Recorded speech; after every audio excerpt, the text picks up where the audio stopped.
Hello, I'm Alex Jones, and I'm a radio and television host based in Austin, Texas. And for many years, I've been exposing the criminal activities of the global elite, also known as the New World Order.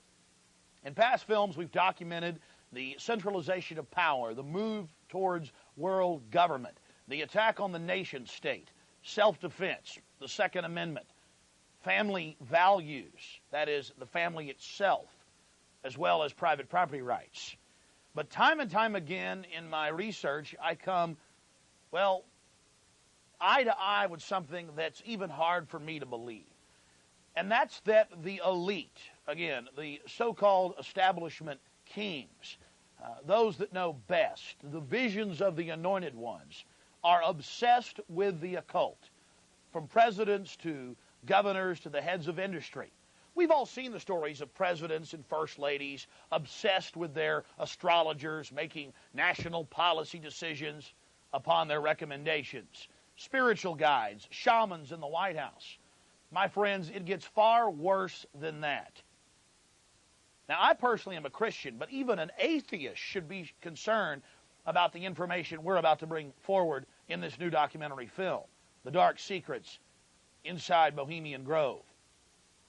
You see, for over 120-plus years in Northern California, in Sonoma County, on a 2,700-acre secluded redwood grove, leaders from around the world, prime ministers, chancellors, presidents, governors, again, the heads of industry, banking, academia, the media, Hollywood, only a select few, a little over 2,000 people, travel there to engage in bizarre, ancient Canaanite, Luciferian, Babylon mystery religion ceremonies. At least that was the rumors. And so I went to the library and got on the internet and saw many of the mainstream news articles admitting that world leaders do indeed go there, and they fly into San Francisco and other surrounding cities and drive out into the rural hills and mountains of Northern California, and that these stories have been coming out that they worship some 45-foot stone owl god. And then I began to read some of the documentation on this Moloch character of the Old Testament, mentioned many times in Leviticus. That's in the Bible. Why are world leaders traveling to the middle of nowhere to worship this thing? Well, I had to check it out for myself. And I'm proud of my team, Mike Hansen, Violet Nichols. They traveled with me there. We talked to some of the locals discreetly. We successfully infiltrated, with the help of some of the locals and Channel 4, World of Wonder, British television that teamed up with us. And I successfully infiltrated through the Secret Service, through the guards, through the Sonoma County Sheriff's Department. We were inside 4 hours. That's only one day out of the 2 weeks that they meet there for the admitted Summer Fire Festival of the Bohemian Club. Well, basically, that's enough for me. It's hard to even describe it with words, and I hope that our hidden cameras can give you at least a small piece of what I witnessed. To have world leaders engaging in this type of sickening behavior, oh yes, there's much more to come. Mock human sacrifices, they claim, just shocks the very foundations of what Americans believe their leaders to be. And then to have it intimately connected with world government. It doesn't make a lot of sense until you research history.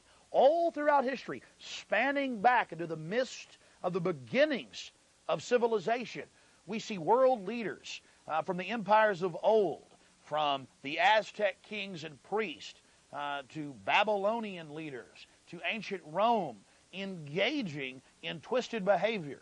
Could it be that when you have all the power and all the women and all the money and all the lands and all the art, you have to do something new? You have to go against the basic grain of humanity. You have to get off in a sick way. That's what we witnessed in Northern California, July 15th, 2000. Get ready to go inside the Bohemian Grove.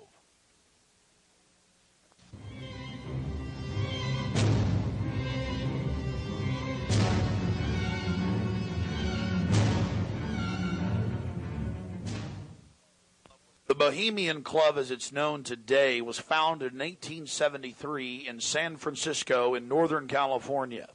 Many of the club's original annals, dating back to before the turn of the century, admit that local artists, writers, newspapermen, you name it, wanted a place away from the so-called backwardsness of the West Coast, the Judeo-Christian ethic. They found that place an hour and a half north of San Francisco, outside of the tiny town of Monterey. Their annals even admit an obsession with the occult and what they called druid rituals. Amongst the great redwood trees, they revived ancient ceremonies that in truth had their roots not in the Druids, but in Babylon itself. As the railroads brought commerce and larger populations, the prestige of the club grew until, in the year 2000, it is a gathering place for the world establishment, the elite. We're about to show you some of the key evidence documenting this.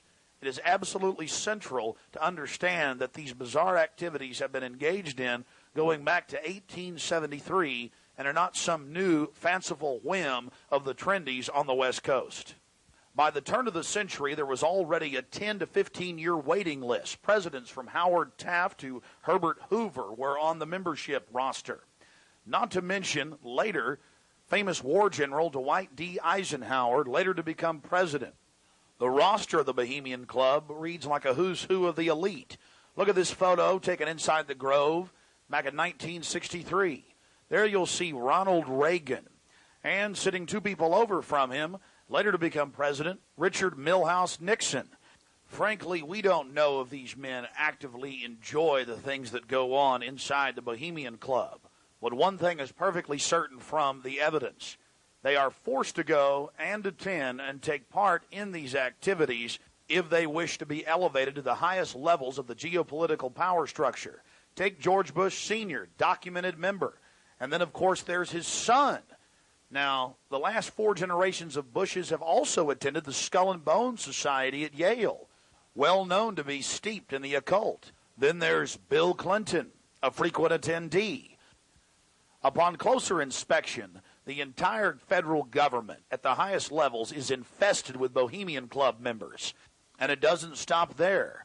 America's private run-for-profit Federal Reserve Bank, from its very inception in 1913, has been run by prominent members of the Bohemian Club.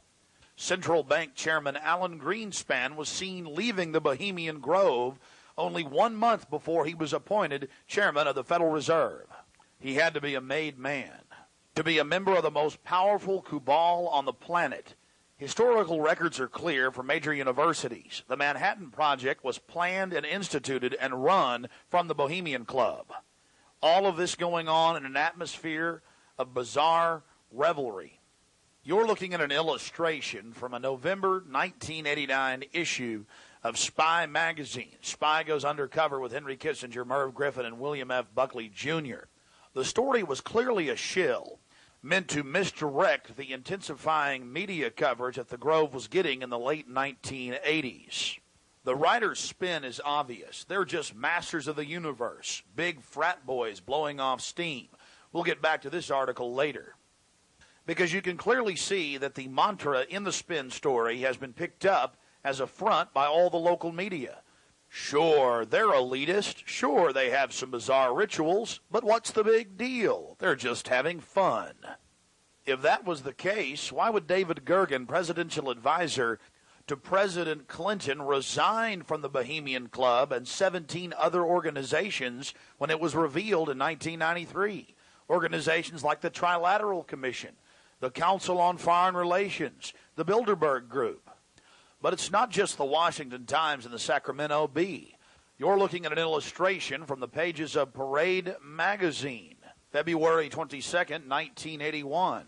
This story was the most accurate and revealing, detailing the so-called mock human sacrifice. Former German Chancellor Helmut Schmidt wrote extensively in his memoirs, Men and Powers, a Political Retrospective, goes into great detail about the secret establishment running the world. The Trilateral Commission, the CFR, the Bilderberg Group, and of course, ladies and gentlemen, the Bohemian Grove, a place that he often talked about being a wonderful hideaway, a place to spend time with Nelson and David Rockefeller, and to talk about world government and steering societies.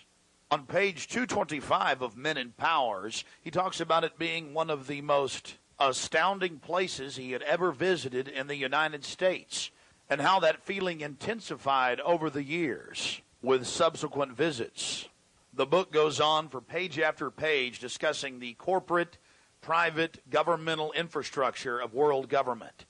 Going back to the Spy magazine spin piece, they have lots of rosy illustrations of drunken establishment types dancing around having fun with the rituals going on in the background. They even admit that they wear bizarre Ku Klux Klan-style robes. And there's even a photo released by the Grove of the ritual being engaged in. They talk about the incredible security surrounding the Grove. And they even admit that a corpse, a sacrifice, is born across the lake. But it's all in good fun.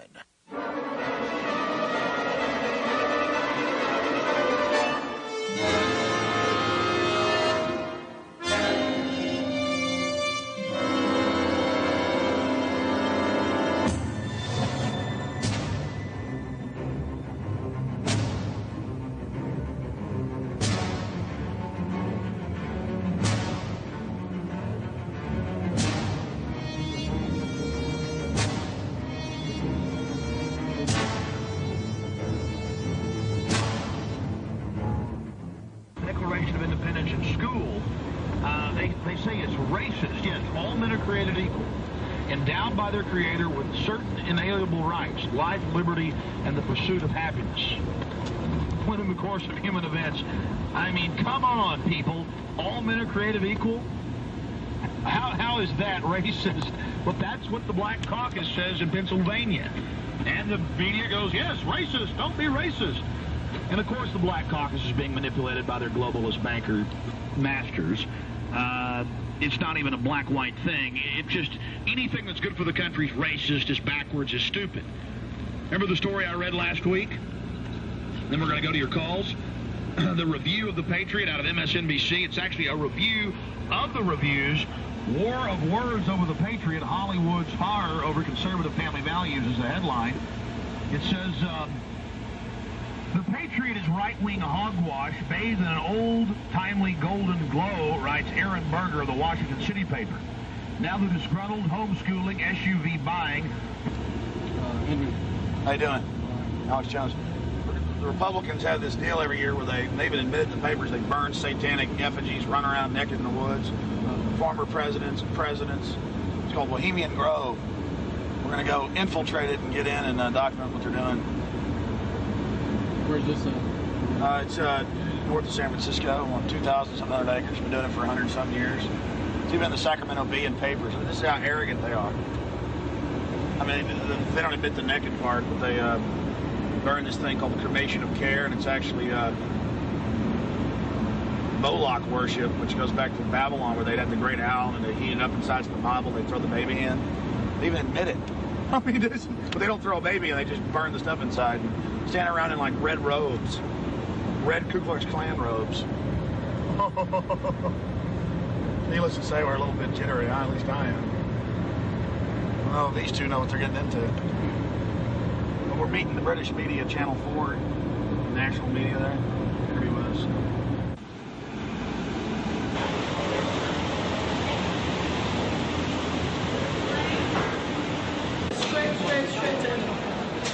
All right. Do you have your photo ID, Mike? Your national ID card, handsome. Chuck, good to meet you. I almost crushed my hand. I saw you on the phone the other day, and everything sure was good, and so forth, and I think more of them started to get involved. Well, folks are starting to wake up. That's what it's all about. I hear you talking. Yeah. I remember you saying the other day you were going to San Francisco. We're going to have your program live this next week. Yeah. Good tag for you here, Mom. We'll have it the following week. Yep. You want to check? Yeah, we got to check that. Okay. Well, it's got already got a tag on it, doesn't it? Yeah. Bag's kind of plenty. Rodney plenty. Awesome. Thanks. Do you want to pick us up? Oh, wait, San Francisco. Chuck, you be careful, bud. All right, let's Starting to like it. Hey, Violet. I'm starting to like it. you like that little camera? Yes. I know, but it's about you and your mission, so fork it over. Okay, let's go. It's me.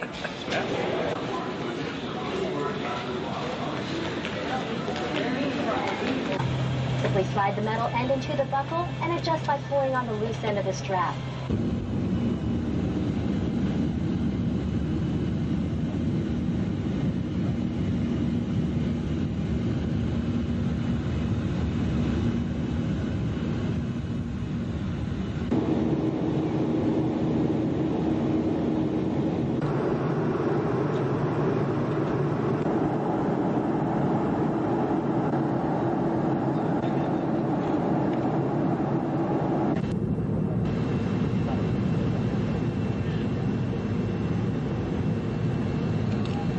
The Golden Gate, see honey?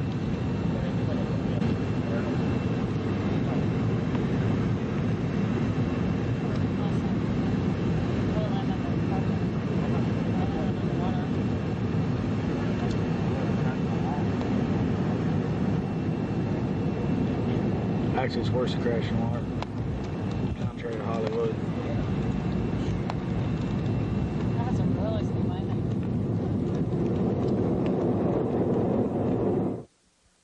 After landing in San Francisco at the International Airport, we traveled through the city, across the Golden Gate Bridge, into deeper Northern California.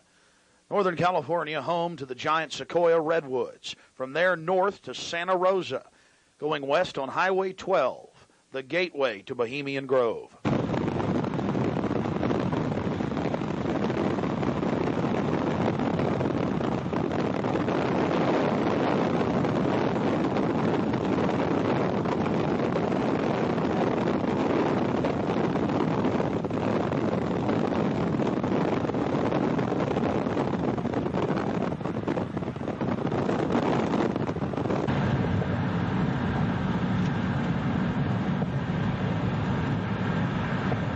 We spent the first night in Santa Rosa before getting up early in the morning and traveling into the town of Occidental, where we were going to meet the British media and start our investigation.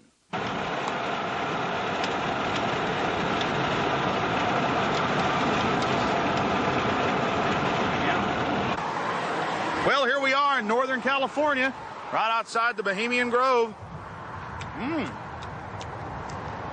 The fruits of nature. But I'll tell you this, I don't worship it and sacrifice things to it. Let's go find out what's going on. Yeah. All right. Well, here we are, folks. Turning on to the Bohemian Highway and Bohemian Grove. We're going to find out what in the New World Order is going on here.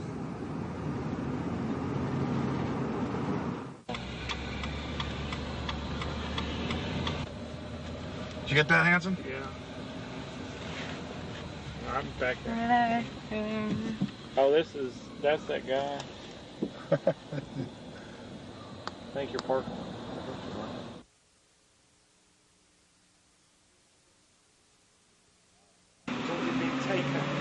No, I tell you, it's beautiful out here during the day, but it is spooky at night. I don't know if you guys got some footage of it, but all the fog and the rest of it.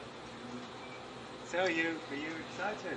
Oh yeah, I really want to check into some maps and things, and I'm willing. I mean, hiking into 2,700 acres is not too hard. We need to get into the woods. We need to insert ourselves. We need to catch these people at their business. The old cremation of care, their little Moloch or Maloch or Maloc's worship. I'm joking. That's a. Oh, they're spies, aren't they? Oh, you guys just got here too?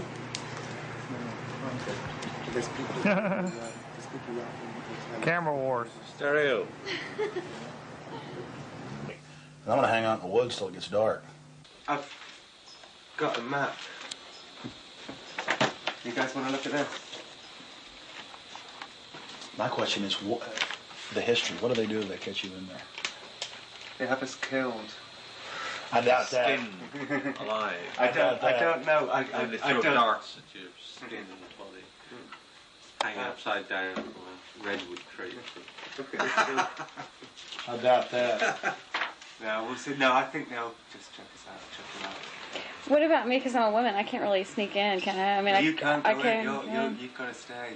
I've got to stay. Yeah. I've got to stay behind in the spooky Occidental Lodge. My only question is there a fence all the way around the property? No, just trees. Okay, here's the big question. What farmers or ranchers living here are going to blow my ass off if they see me sniffing across? Because I have no problem. If there's a road, if I can be shown a way to insert myself into this with Hanson. But then I need to know where the cremation of care, what day they're supposed to do it, where this pond is. Tomorrow night at dusk. Okay, that would mean that from the area, and this will actually take some real planning because I didn't have these maps like you guys do. I'm going to need to know where I'm supposed to get in here at. Where there's a road, where... Well, this guy tonight will give you a really good briefing. Yeah, this guy tonight knows everything. You think you can trust him? Mm-hmm. Well, yeah. We'll be the judges. I'm not going to end up tied down on a pentagram with Henry Kissinger's fat belly hanging over while he's naked with a big dagger, am I? I just want to make sure that's a joke. Just the thought is very... Oh, like Governor Bush running around in a pink tutu, foaming at the mouth with a purple wig on, am I? No. Supposedly I hear that's what they do, so... I don't know. I think they do these things, but the question is why. And these power brokers, which bomb innocent countries and slaughter people and pump the food chain full of garbage and just everything else they do, it's probably something fun for them. They really get off on being bad little boys. And rule the world. I mean, this is for some people this is the secret room. Well, I mean, certainly. In the whole class system, it's the pleasures of class. And now what class is, the power that you have is something different. And to me, I mean, from my research of Bohemian Grove, and you guys have obviously done more, I've read a lot of mainstream articles, alternative, talked to people, talked to some guests. It's really where people go in there to do whatever they want to do. So there are probably people sitting around fishing and probably people sitting around doing something completely different. Yeah, that looks like it could be a Yeah, that's... Okay, there's the stage. Right, that's where the talks happen. Because they've got this amphitheatre. And they have these kind of talks, and this is where George Bush gives talks and people like that on this stage. Oh look, there's the lake.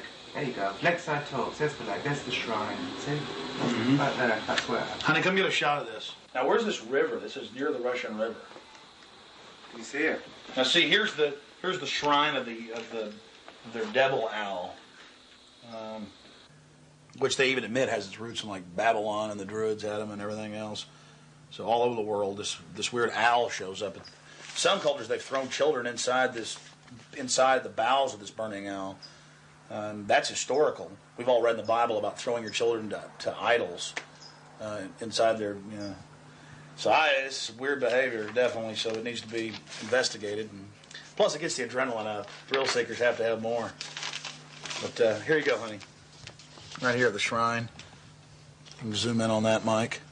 I'm saying honey to my girlfriend, Violet, not Mike here. We're getting real bohemian now, aren't we? This is...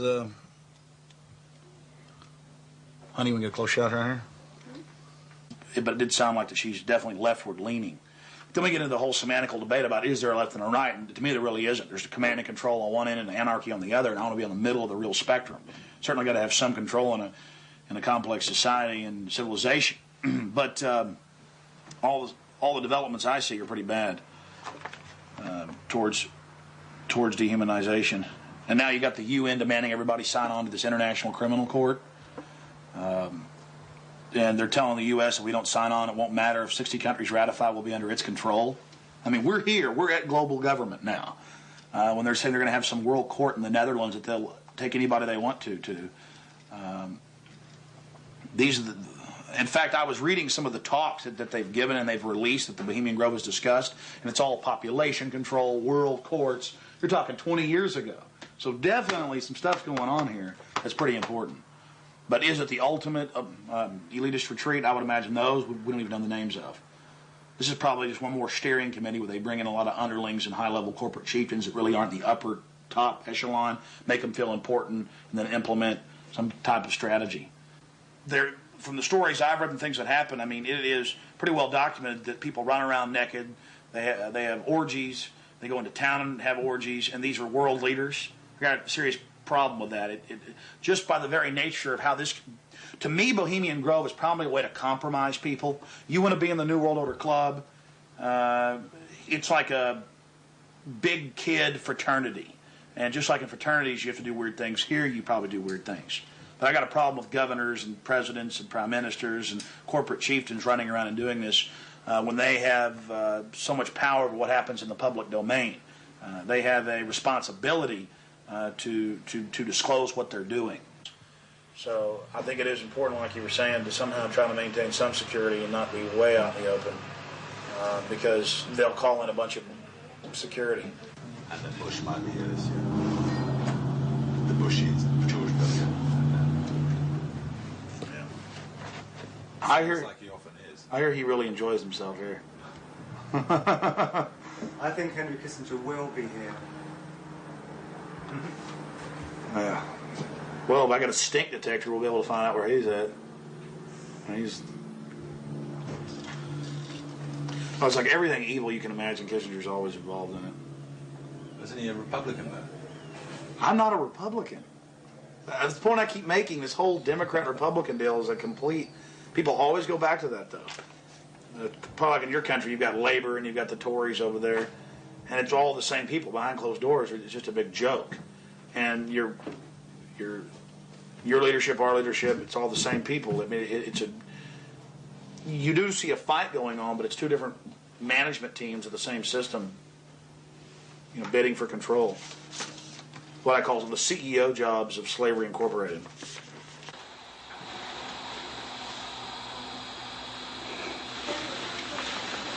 Do you worry for Alex, Violet?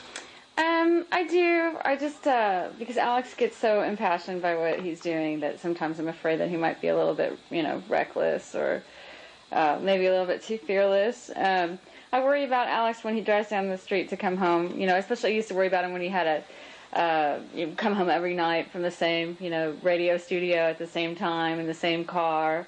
And, I worry about him sometimes when he's late getting back in the studio and he doesn't give me a call. I mean, he is putting himself out there, but I think the fact that he's in the public eye as much as he is really, keeps him safe to a certain degree. So maybe something like this is,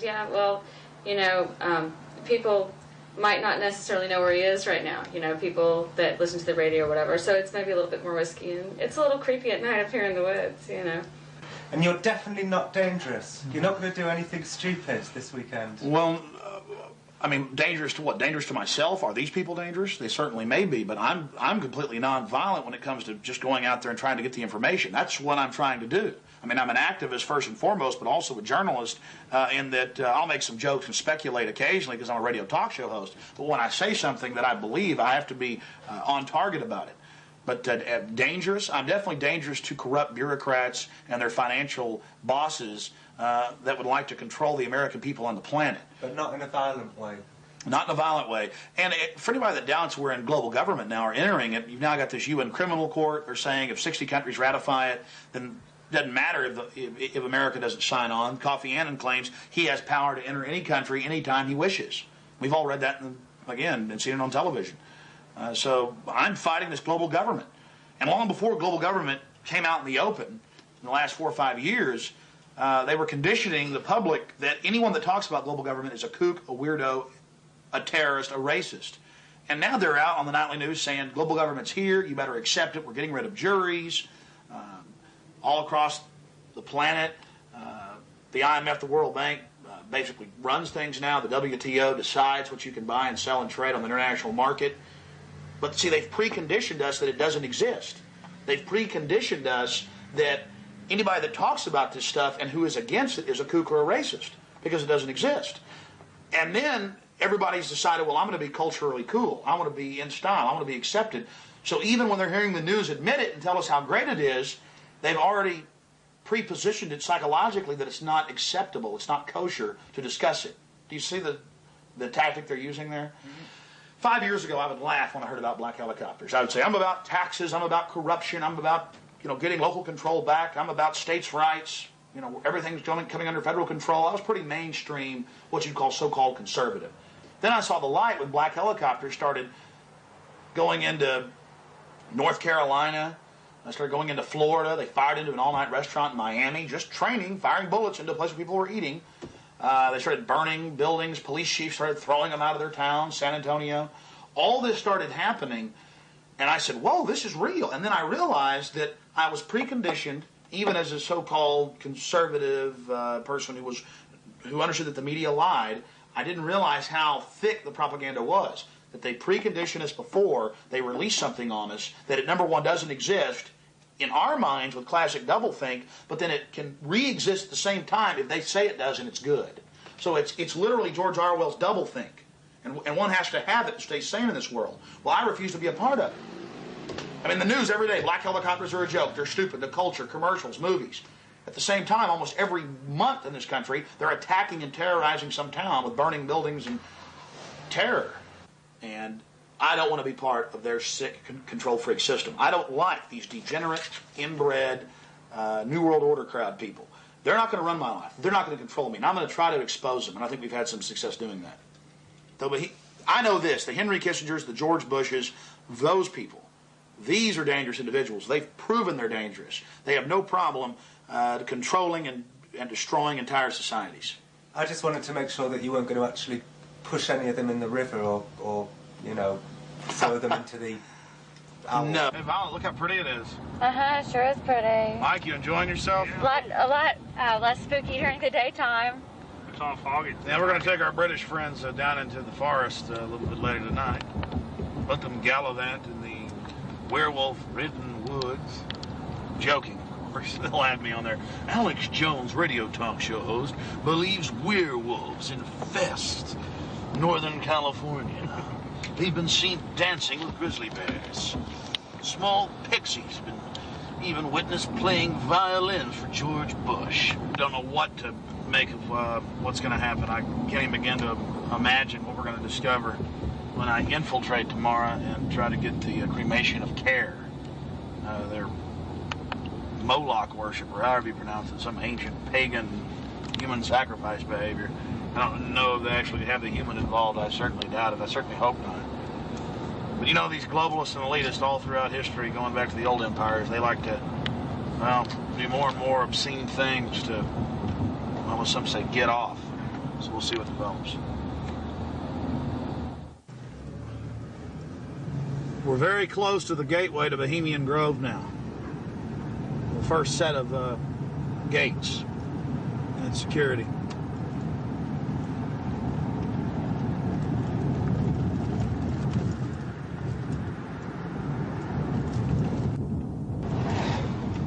They have a small guard check at the front, and then they have a larger second one. Not a through road. Get a shot of that.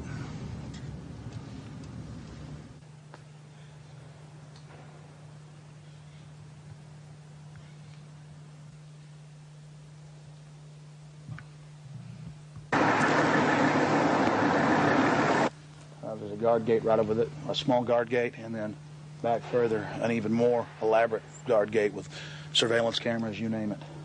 Not a through road, ladies and gentlemen, right up here in Northern California.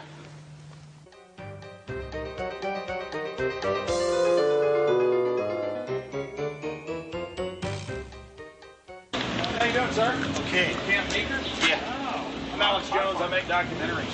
I'm just curious, what do you think about Bohemian Grove? I used to work there. You used to work there? Yeah. And now you work at Camp Meeker? No, I don't work. Yeah, I live in Camp Meeker. Oh, you live there? Yeah. Well, that's great. Did you ever watch the cremation of care? No. No. What'd you do at the... I just worked there. But, I mean, you never saw them march around in the red robes? And no. Oh, really? That doesn't go on? But Yeah, I get it. Okay. Thanks.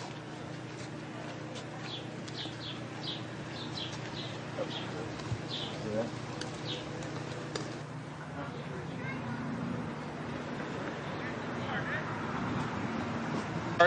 What have you guys heard about Bohemian Grove? Oh, I don't know. A bunch of rich people, right? Have you ever heard about the 40-foot stone owl and the mock human sacrifice?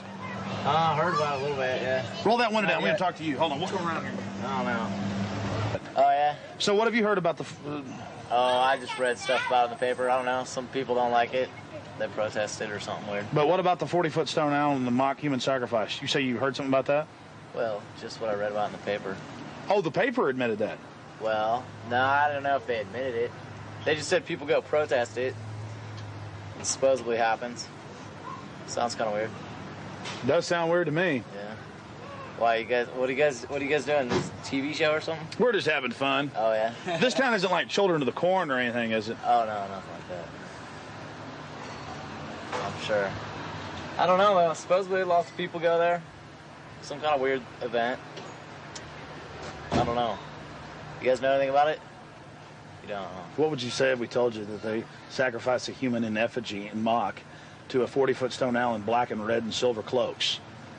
Sounds kind of different. Do you think it's good to have... Do you think it's good to have so-called world leaders secretly engaging in pagan activities? I can't say it's that great, no. Why would you have a problem with that? Well, I don't know. It could be all right. Depends how you look at it. Kind of relativist worldview, huh? Yeah.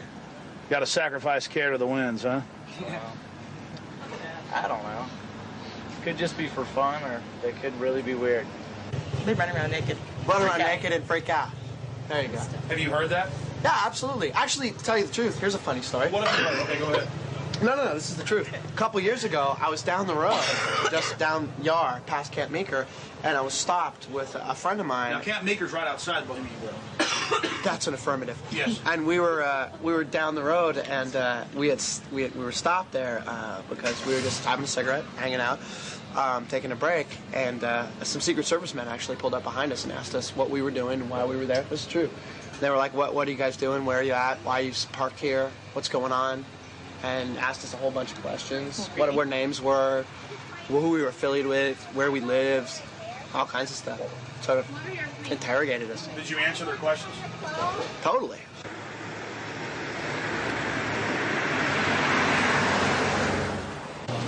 I don't know. We always hear there's like big, fat, rich guys with prostitutes there. Really? Yeah. What about the owl and the rituals? I don't know anything about it. Never heard about the rituals? Rituals. Ritual killing of a human sacrifice of a human?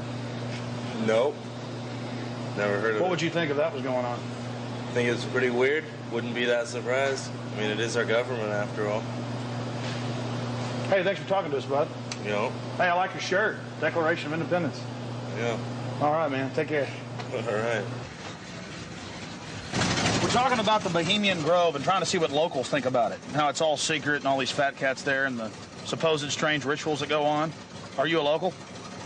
No, but she is. What do you think about the Bohemian Grove? Well,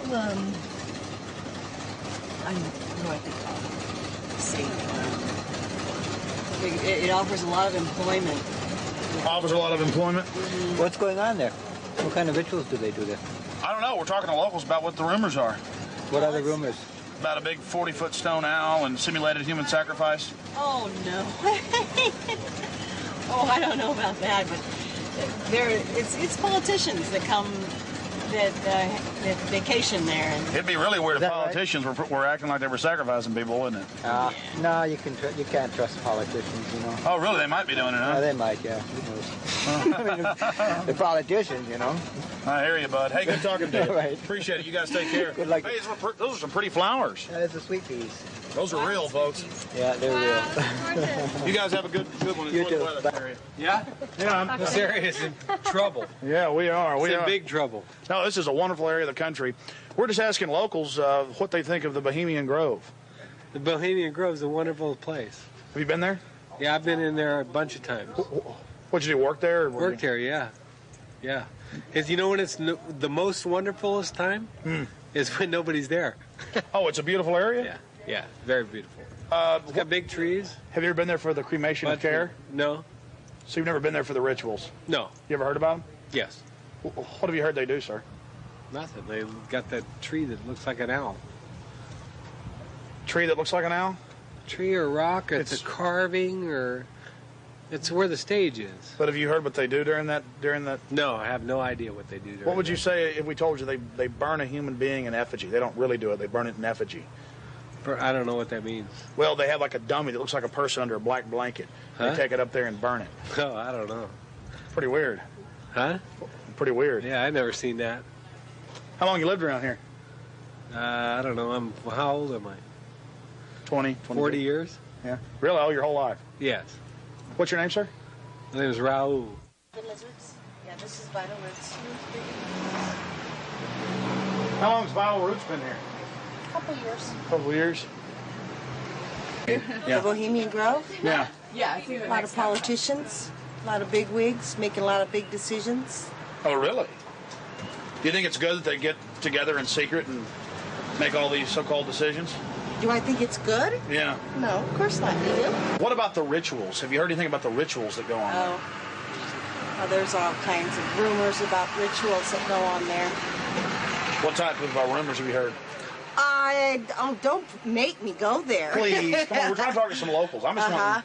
It's interesting. Well, I really don't know that much about it. You know, just what I've read in books. There's books out about it. Oh, you've read books on it, huh? I had a book that was published in 1956 that was written about some of the rituals. Because now it's been going on for 120 plus years. Yeah. I think they said they just had their 120th something anniversary. Yeah. What would you say if I told you that there's a 40-foot stone owl and that they burn a human being in effigy, not in real life, but in effigy? I wouldn't believe it. You wouldn't believe it? Nah, I think it's a bunch of garbage. So you doubt there's a stone owl, and you doubt that they... Well, I wouldn't doubt there's a stone owl. Maybe there's a stone owl, but I wouldn't think that that's kind of, you know, rumors it's rumors, you know, what the word implies, pretty much. Just a conspiracy. Yeah, it's just a bunch of hearsay. Pure conspiracy theory. Whatever. Well, first off, how long you lived around here?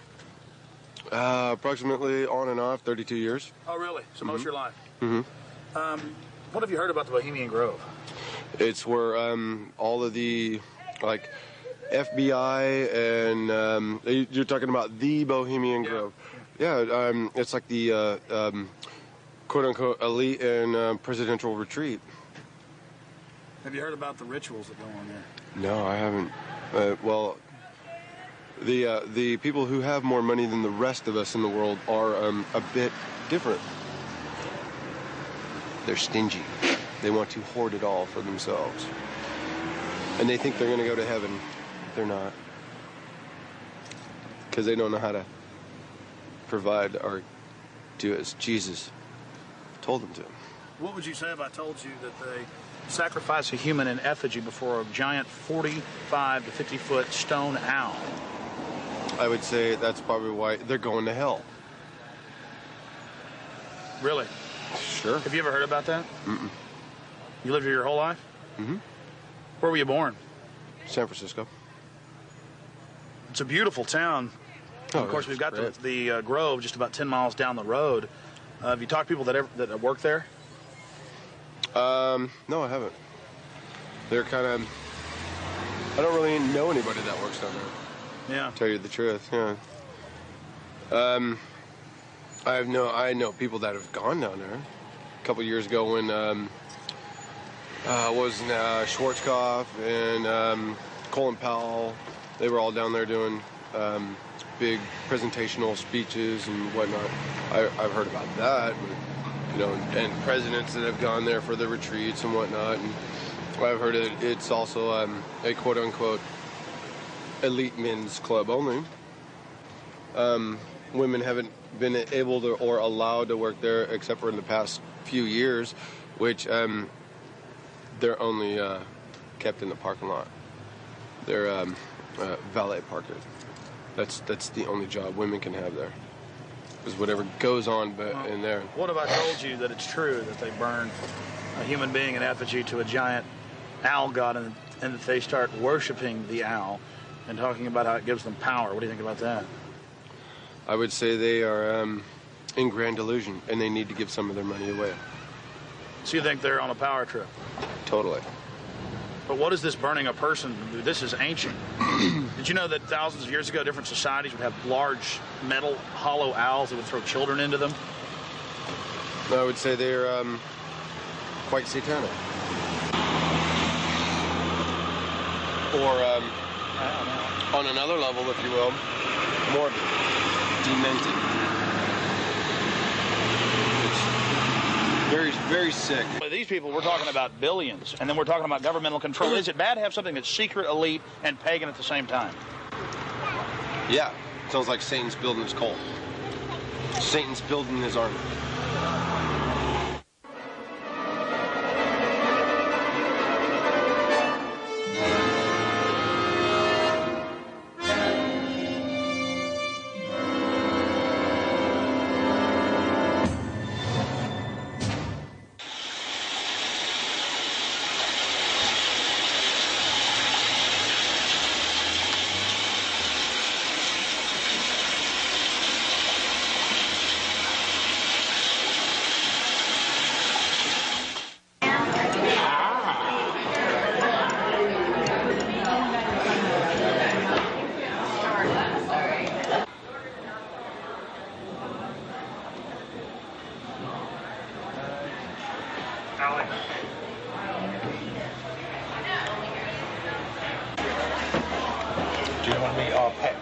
Snail here, Alex. Wow. It's got one sachet full of sweetener in him. It's really going for it. It's going wow like that. No, you've been feeding him sweetener. No, he fed himself. So he came up on here. We started there, eating the sweetener. In fact, there's the evidence. So he's been in there. Well, he has to. And then he went down. Oh, then he went over here. And then he went down there. Now he's a bit lost. No, thank you. Pretty snail. I think it's probably bugged, actually. And that's a federal agent right there. Hey, you know, a guy came up to us just now. This is one of the new breed of high-tech federal agents. All this is in there is just tech. This guy came up to us just now. Alex, nanotechnology micro beast. I'm sorry, what were you saying? He came up and he said, "You work in the Grove?" First question. He said, "You work in the Grove?" Yeah, and he had a big bushy beard, and he looked like he'd had a lot of acid in his life. Really? What'd you say? I said, "Yeah." And he said, "Oh, yeah." And then he started talking about the weather for half an hour. So we don't know what to make of him. Now, yesterday, you were talking to an Australian who lives around here now. Yeah. He was talking about the FBI. Yeah, this Australian we met yesterday.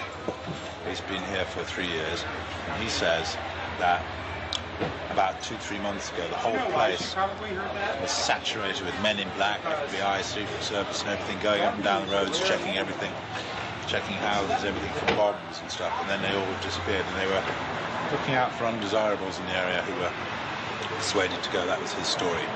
And now we're going to talk to him. And now we're going to infiltrate. I think we should go and see what we can see. The public has a right to know. They do. The public may have a right to know, but the people in this cafe, I think, shouldn't know. I agree. Well, you've got to go in up the road that says no through road, because we've got to sit in the car and get a shot of you going up the road. So you've got to go in. You've got to be the guinea pig. But you're a brave man, Alex, aren't you? No problem, yeah. So that's cool. I wouldn't ask a man who wasn't as brave as you. All right, it's no big deal. I'm just gonna go in and make sure everything goes good. I'm sure you guys will come right through fine too. My only concern is figuring out the right type of baggage to carry this in, also still shot camera. Well, I personally would recommend that you wired yourself up with your what's it called? Hidden camera. Yeah, your hidden camera that's in the shape of a pager. Problem is, we got some stuff on it last night. We checked it out, but it's very unwieldy, not trustworthy. Right. If I can just get in the woods with this, it's over. That's true. And even if I'm going early now. I'm probably going about 3:30 with Mike, and we'll just hang out inside. In case they throw me out, I'm still getting back on the property. Oh, so you're gonna go in way before Rick gets here? Yeah. Ah, okay. Well, cool. Well, we'll just sit in the car. But I mean, you understand why? Not because I want to hang out in there all day. It's because I've got to get in. Because if they catch me, then I'm gonna got to sneak back in. Mm-hmm. Yeah. I will not be stopped. You know, I went with Big Jim Tucker from the Spotlight to a Bilderberg meeting last year. But that was my first time, and we got chased away by men in dark glasses, and you know, I was a bit scared then. But I feel safe with you, Alex. Well, Tucker's a good writer. Oh yeah, I like Tucker. All of this connects It kind to... of defeats the motive of it just being a tie and a pager. Doesn't it? But the whole thing is that, I guess, if you have it all inside your bag because you've got... Yeah, it's really only about like and that. And this is TV, so you get good quality, I guess. I mean, all the wires condense in like that, and they just run right up. And so everything would, of course, just fit right in my little bag. Oh, I see. So that's what... Right. Yeah, everything goes in here like this. This whole hideous mess goes inside like this. And maybe the wire, because you do have to have like the microphone up somewhere, would kind of like maybe feed through the shirt or be poke a hole in my shirt or whatever.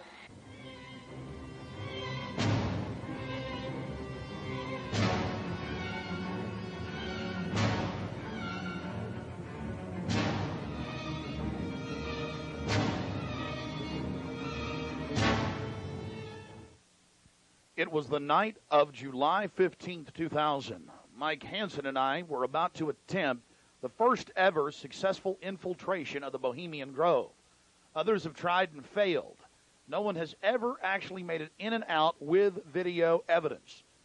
After careful planning, we decided the best tactic would be to insert ourselves about a half mile from the main entrance into the heavily wooded area, entering the gorge by stealth and getting into the main parking area. From there, we posed as Bohemian Club members, thus entering the inner sanctums of the New World Order.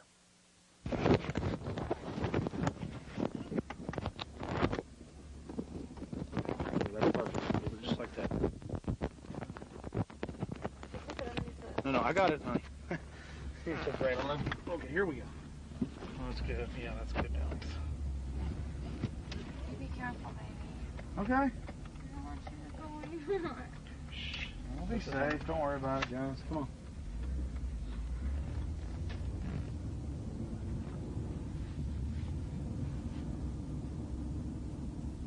O'clock, 11:30, 12. Yeah. And then 6. Should I wear my sunglasses? Whatever you want. Go lose Not that bright. Can we go left?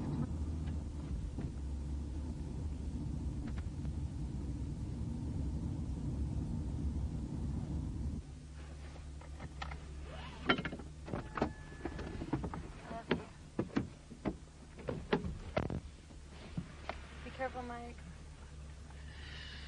God bless. Yeah, pray for us. Keep the evil off of us. Be careful.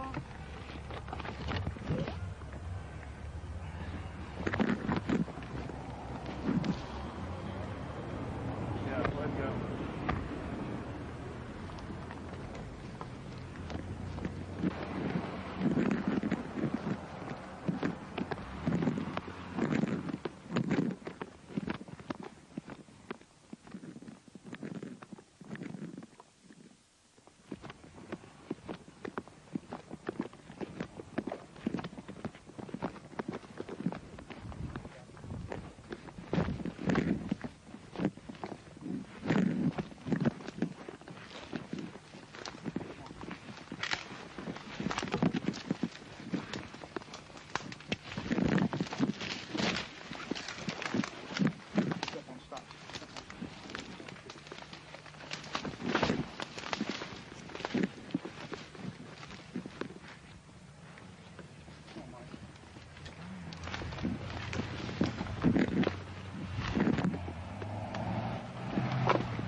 up here for a second.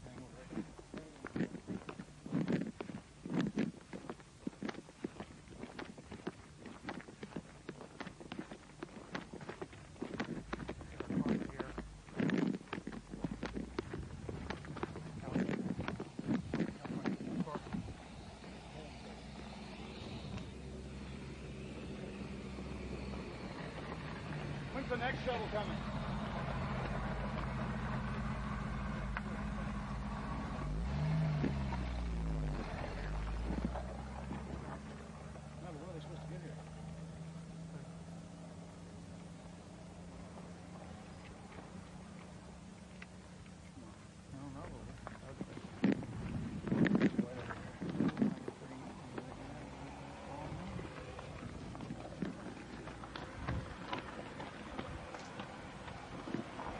All right, Mike, come on. Where are you going?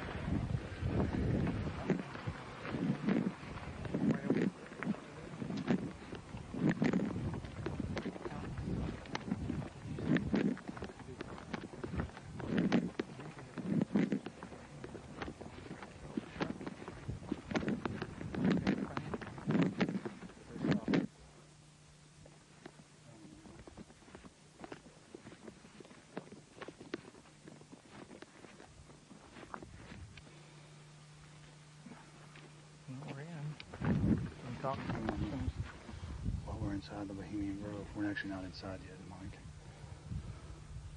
Well, we're in the parking lot. That's pretty. Yeah.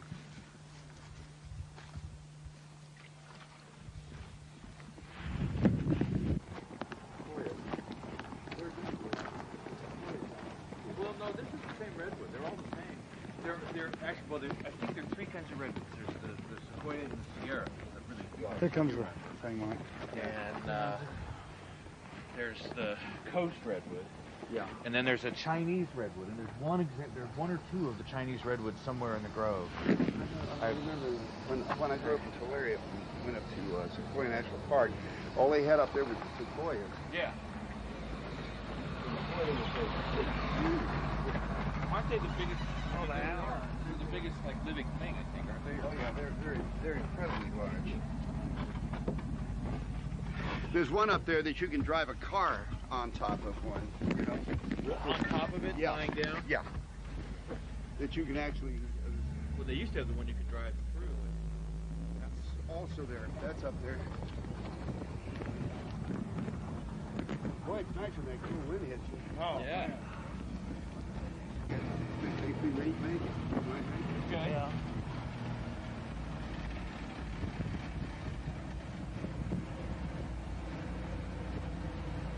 How much did the road cost? This thing? No, the road. The rope. The road. The road. Rope. That you Oh, bought? that. Oh, road. Oh, rope. It was 88.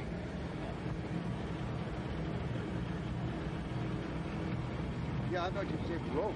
Yeah, that's what I thought. I thought rope and rope. Right. Can't hear anything with this wind. And look at this thing's seen some years. Pretty nice, actually. Yeah. This is the oldest one, isn't it? Yeah. Other than maybe that little red one. Yeah. Bye-bye. I think when you go to heaven, they have buses like this. Thank you. Thank you. Go ahead.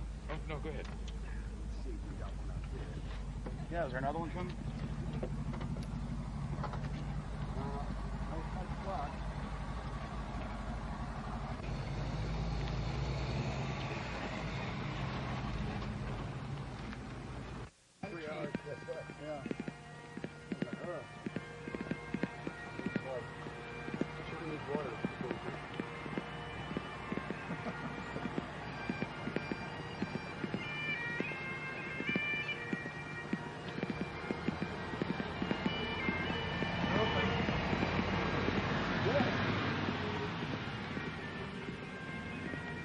Good.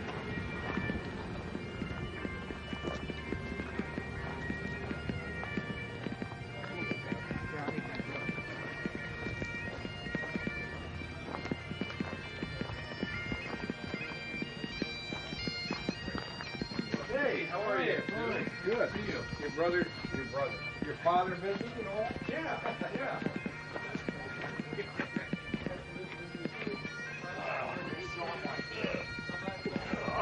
So that Marty thing was like.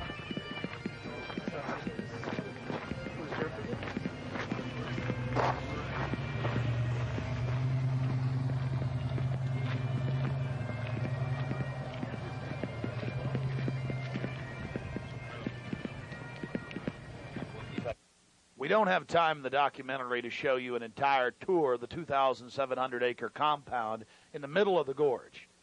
Besides the fact we didn't even have time to see but about 20% of it in between dodging security personnel. Unfortunately, we were using digital tapes that were 1 hour. Several of the confrontations were not caught on tape. We had sheriff's deputies, Secret Service, you name it, question us on who we were. We just told them we were with the hillbillies. That's where the Bushes stay, you know, because we've got Texas accents.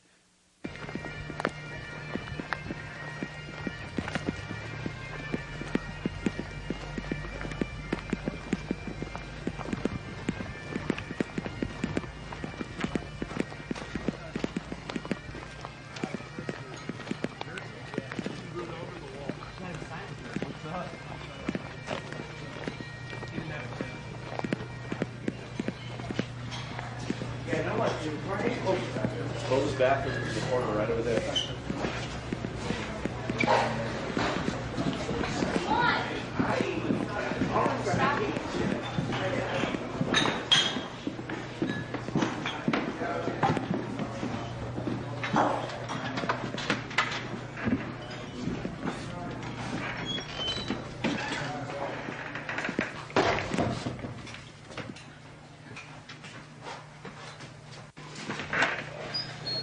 Oh, there they are. Yeah. How's it going? Good.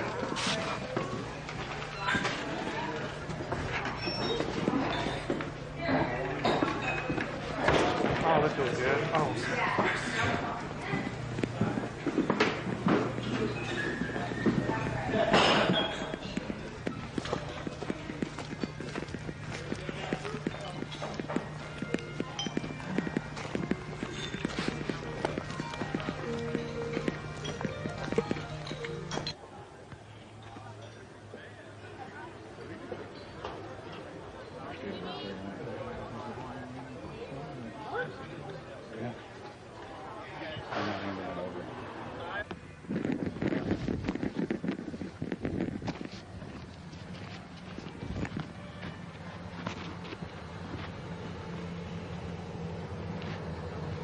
All right.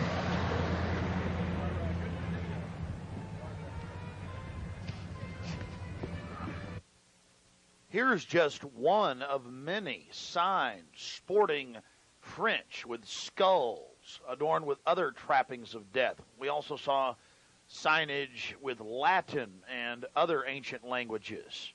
Now we're about to let you see a little bit of what's going on with the great owl.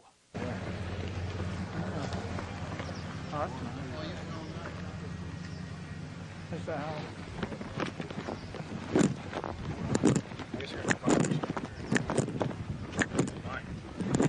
I'm getting this. I'm getting bold. This is the owl.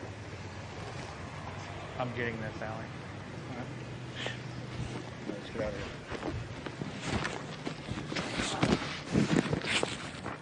I like that.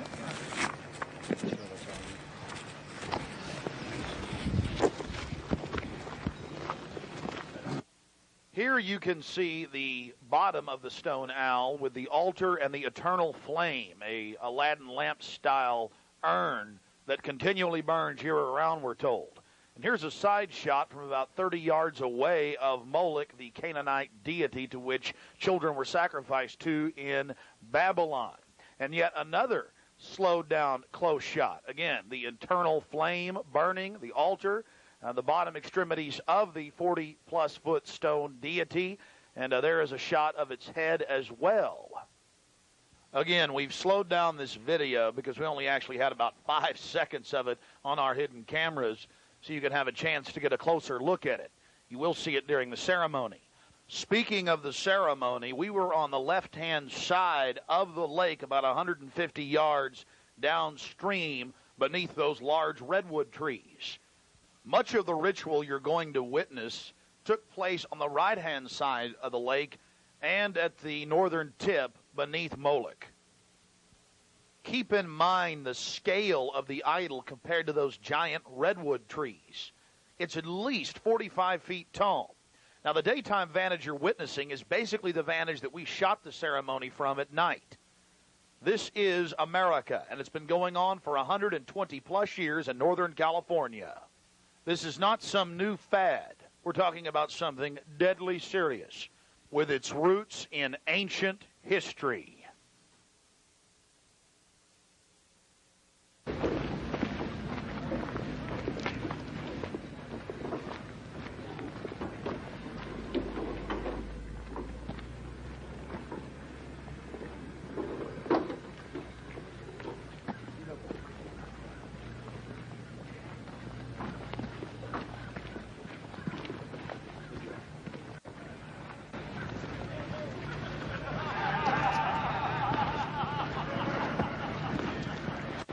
Hansen had the bright idea of going into one of the camps, which is one of the few mistakes he made. Not that we both didn't make a few. Oh, and my mistake? I just forgot my fake name. Well, y'all recognize it as part of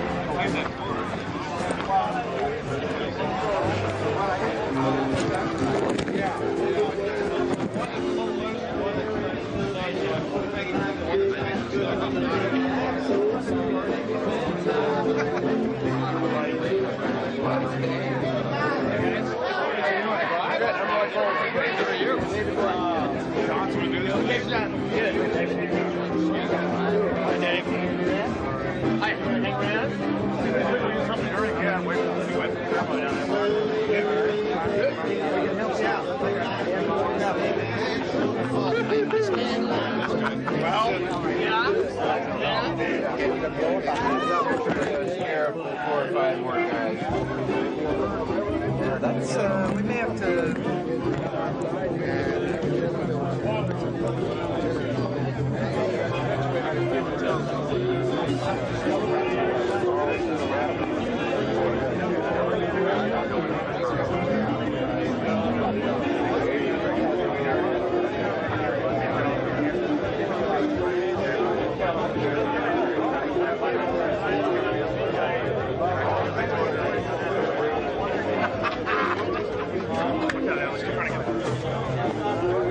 A thirsty man. Look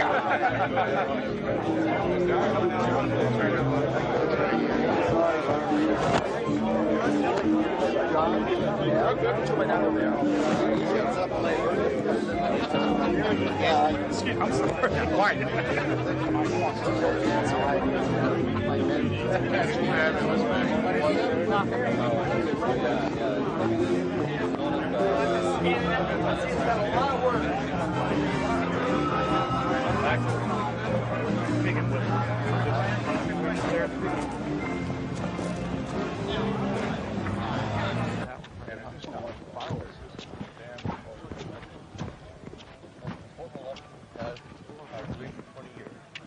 Reagan was a turning point for us.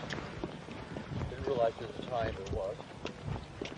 And anytime I shoot. Turning point for us. Oh, really? So many liberal Democrats in their time to turn things around. It was all live? Was that right? No. It's probably as accurate as we know. Yeah.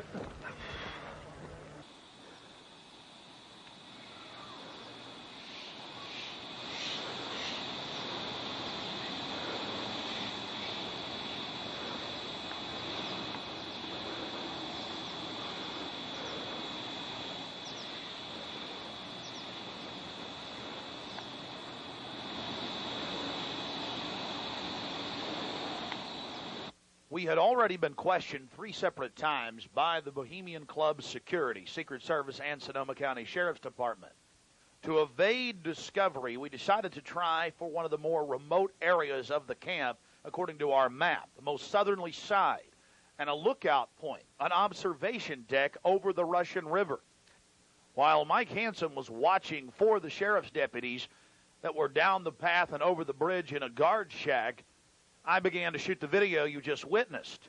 After we turned the camera off, one of the Sonoma County Sheriff's deputies showed up and began asking us why we were filming. We calmly told him we were just sightseeing as members of the Bohemian Club. The point that has to be made here, though, is they do have hidden cameras, because there's no way that they would have been able to witness us videotaping from where the guard shack was located. And then upon walking back by the guard shack, we actually witnessed banks of television screens and wires leading up into the redwoods and disappearing. Also visible from the observation deck is the famous sunning area for the establishment lackeys and their palms. Here you can see some of the fine carpeting out on the floaty. The long history of men enjoying themselves has even been written about in the gossip column of the San Francisco Chronicle, writing that a man on his own often gets invited back to the camp by gay bohemians. Even 100-year-old annals have admitted the homosexual activities.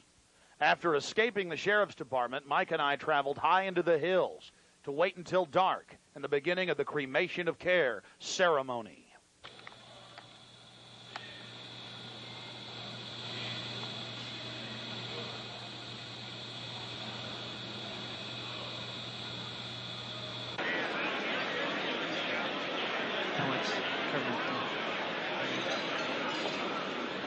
Before the cremation of care, all the Bohemian Club members begin a massive feast of revelry. I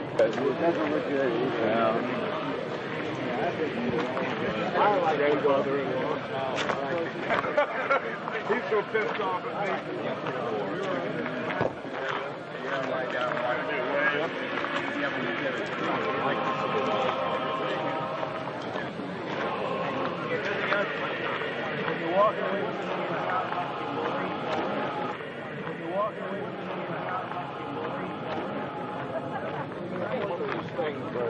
After the feast, cult members travel from the main dining area under the trees out to the eastern side of the lake, where they congregate and prepare themselves to properly thank their deity.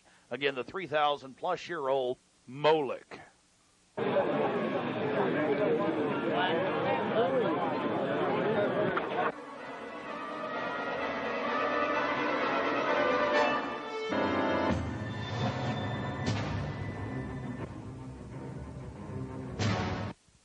The occult activities are coming up.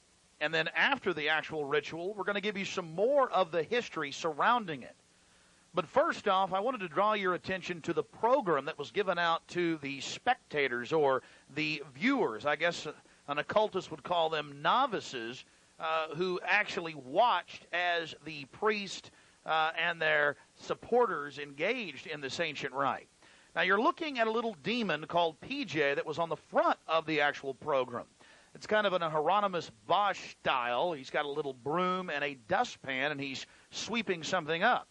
Now, even more shocking is the figure of a human body burning in the flames. In fact, I've shown it to people that are experts in anatomy, to actual doctors, and they say that the anatomical size is that of a baby or small child. Notice how large the cranium is in comparison to the torso, that is the ribs. Understand, ladies and gentlemen, this is from the program itself given out to the establishment lackeys witnessing these sinister activities. Remember, in Babylon and Tyre, they would throw their children into fiery pits. Look at the size of the hands compared to the rest of the body. Only children show these anatomical details. Now, of course, it's been airbrushed in, but it shows the psychology of those conducting these criminal activities.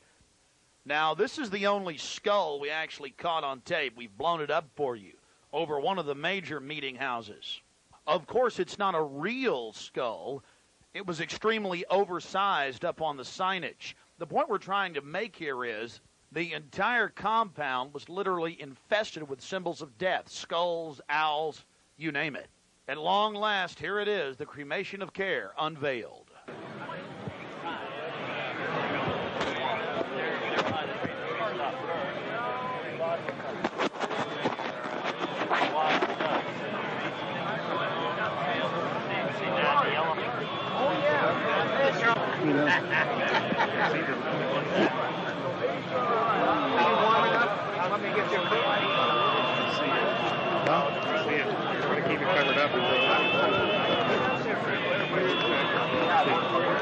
As we sat there in the darkness, not knowing what we were about to see in the gathering crowd, suddenly, across the small lake, we saw a carriage with men in black and brown cloaks, robes, in front and in back, bearing a bound body.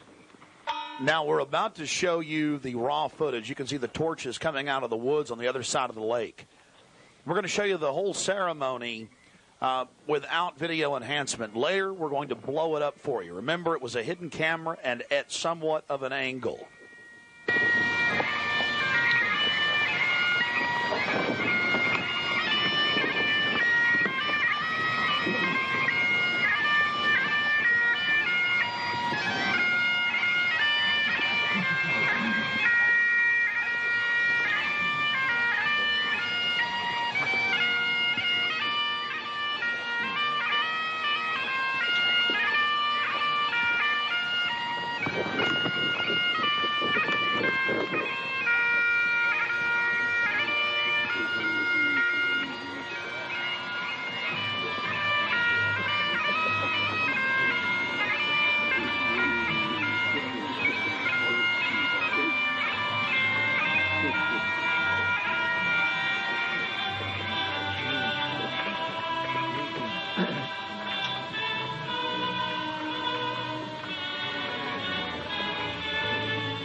Something particularly pleasing was happening for the Bohemian Grovers with whatever developed with that crowd of men in black and brown and the bound body on the back of the buggy. They drove behind big black tarps they had hanging out of the trees.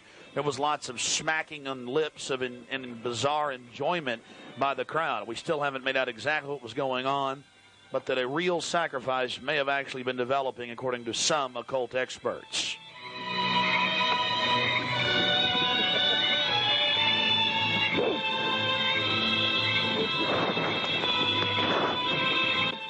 All the time in the darkness across the small lake, the men in black were doing something behind the dark curtains hanging from the redwood trees.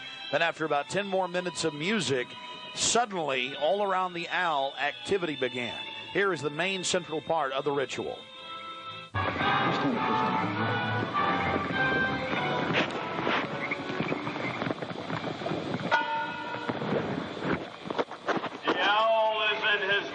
Temple. Let all within the grove be reverent before him. Lift up your heads, O ye trees, and be ye lifted up, ye everlasting spires. For behold, here is Bohemia's shrine, and holy are the pillars of this house.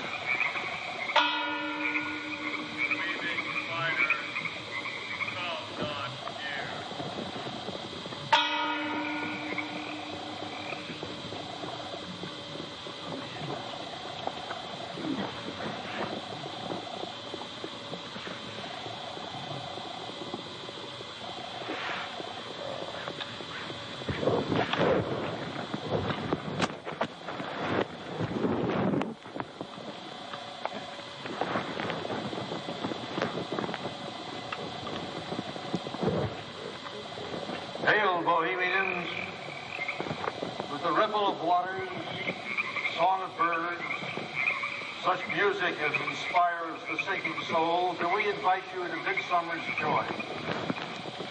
The sky above is blue, sown with stars.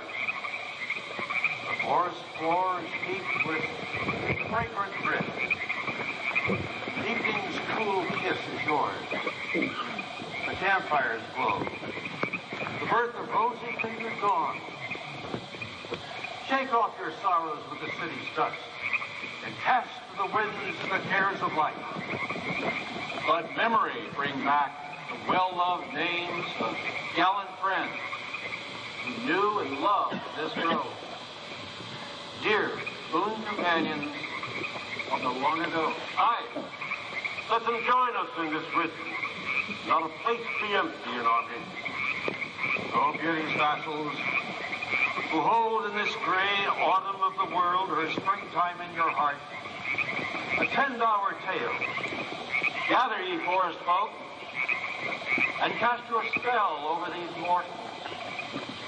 Touch their world-blind eyes with fairy unction. Open their eyes of fancy. Follow the memories of yesterday and seal the gates of sorrow. It is a dream, and yet not all a dream. Joel Kerr and all of his works are but a dream. As vanished Babylon and goodly Tyre, so shall they also vanish. But the wilding rose blows on the broken battlements of Tyre, and walks rend the stones of Babylon. For beauty is eternal, and we bow to beauty everlasting. For lasting happiness, return to one alone, and she surrounds you now.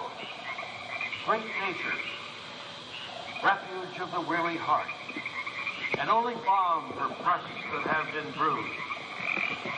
Ye have cool hands for every favored brow, and gentlest silence for the troubled soul. The counsels are most wise. She healeth well, having such ministries as calm and sleep. She is ever faithful. Other friends may fail, but seek ye her in any quiet place.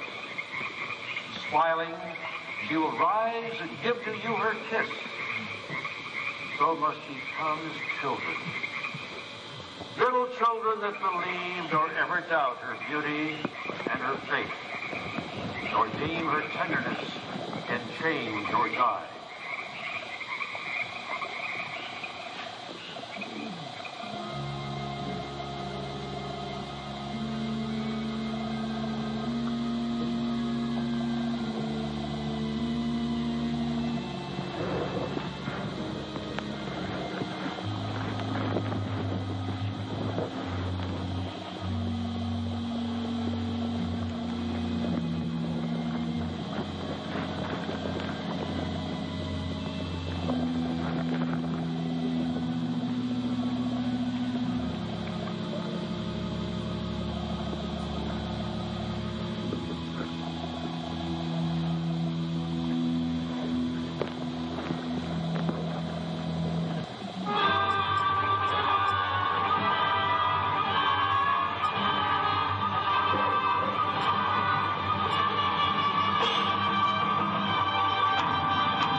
Bohemians and priests, the desperate call of heavy hearts is answered.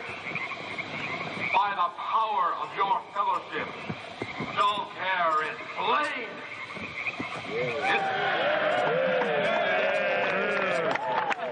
His body has been brought yonder from the funeral pyre to the joyous pipings of a funeral march. Our funeral pyre awaits the corpse of care. Very good.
Here you have the boatman. His face is painted up like a skull, bringing the bound body across the water. Again, we'll have enhanced video of this later.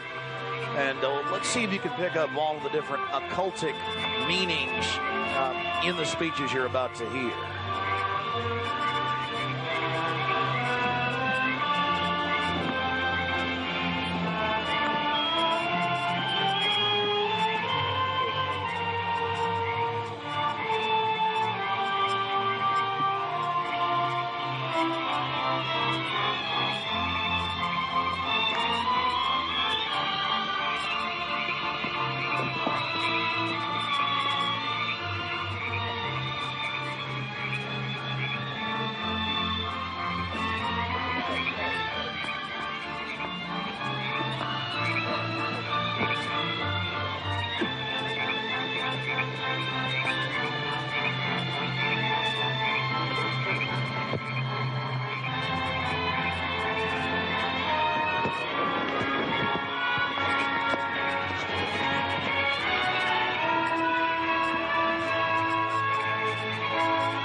Across the shadowy tide, and all the ancient majesty of death, no arch enemy of beauty.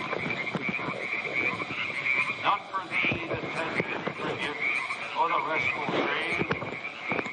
Fire shall have its will of thee, and all the winds make merry with thy dust. Bring fire!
When will ye learn that me ye cannot slay?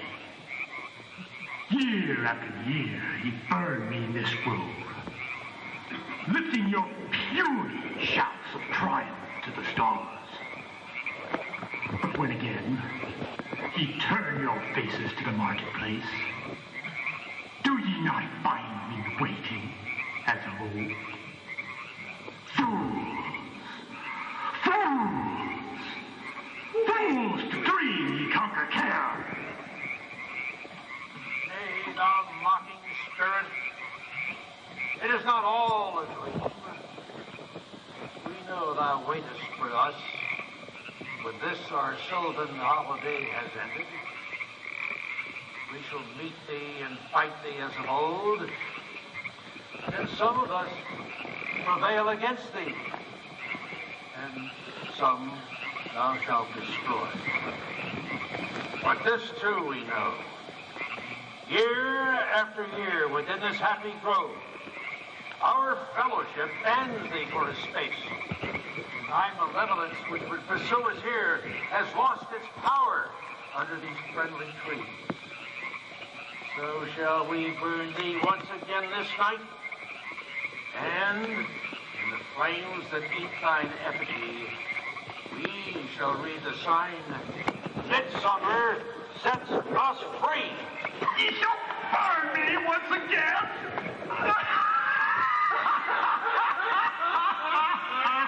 Now but leave flame, which hither ye have brought from regions where I reign. Ye fools and priests, I spit upon your fire.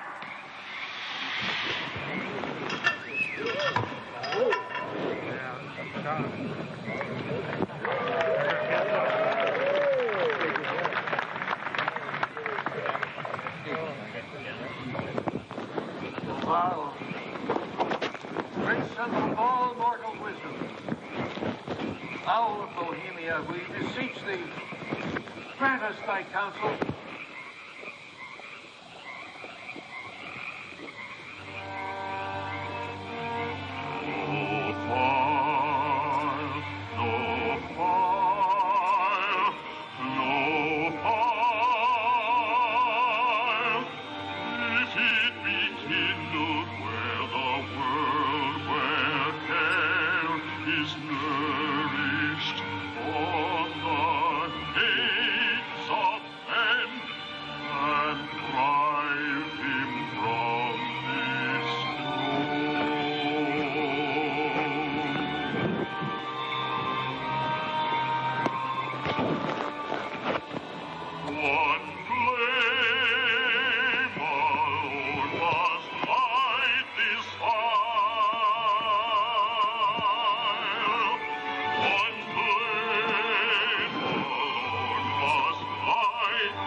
Thank thee for thy adjuration.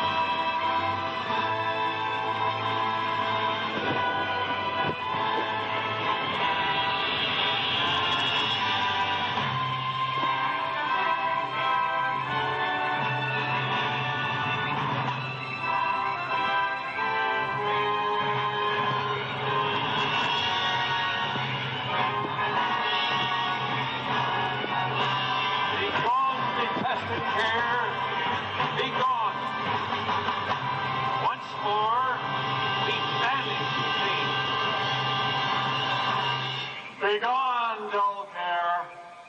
Fire shall have its will of thee. Begone, dull care. And all the winds make merry with thy doubts. Hail, fellowship's eternal flame. Once again, midsummer sets us free.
Now we're going to get to some enhanced video, and we'll go play-by-play through some of the more occultic statements, like we shall read the sign in your burned effigy, the bound body. That's exactly what the Druids actually did. They would roast cats, goats, oxen, horses, and watch the pain of how they died, and from this extract some type of mystical energy force or power, and also be able to tell the future. Owl of Bohemia, we beseech thee, grant us thy counsel. Upon further research of the ritual you just witnessed, it becomes clear. It is a mixture of the Babylonian Canaanite cult of Moloch, fused with ancient Druidic rites, where you have the female side of Satan, which they first call out to in the she, and then towards the horn god with the he, mixed with Masonic rites from Scotland. It's very likely that many of the 1,500 to 2,000 member crowd had really no idea what they were actually watching because it was thinly veiled. Here we have some more enhanced video as the boatman, again with his face painted up like a skull, pulls his boat across the small lake towards the high priest with the red of his cloak visible, with his hand outstretched as if he is pulling the damned soul towards him as they throw off their cares, their conscience for what they have to do in the world.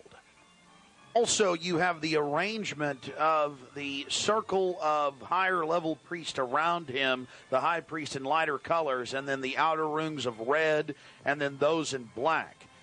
This is consistent with the darker workings of the occult, not just with the Western countries, but also worldwide. Now, when you see that black edge coming to the field, that's because we zoomed in on the video, and many times the picture was almost out of the screen, so that's the edge of the field or the view of the camera.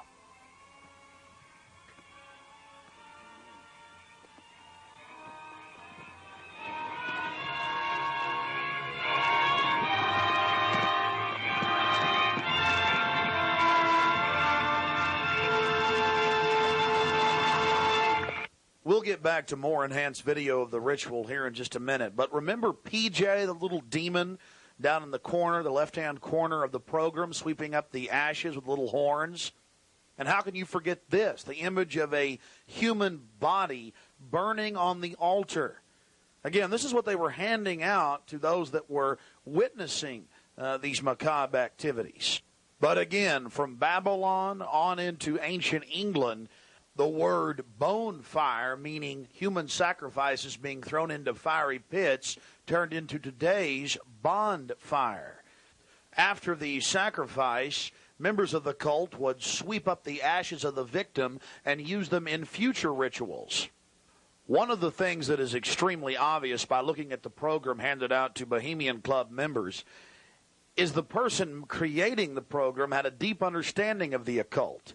Here again, you have a little demon, PJ.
malevolence which would pursue us here has lost its power under these friendly trees. So shall we burn thee once again this night, and in the flames that eat thine effigy, we shall read the sign, Midsummer sets us free. Ye shall burn me once again!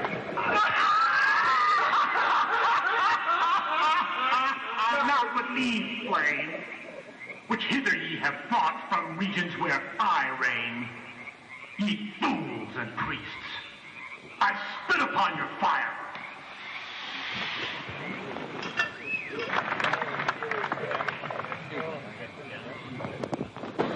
Wow. Prince of all mortal wisdom, Owl of Bohemia, we beseech thee, grant us thy counsel.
Owl of Bohemia, we thank thee for thy adjuration.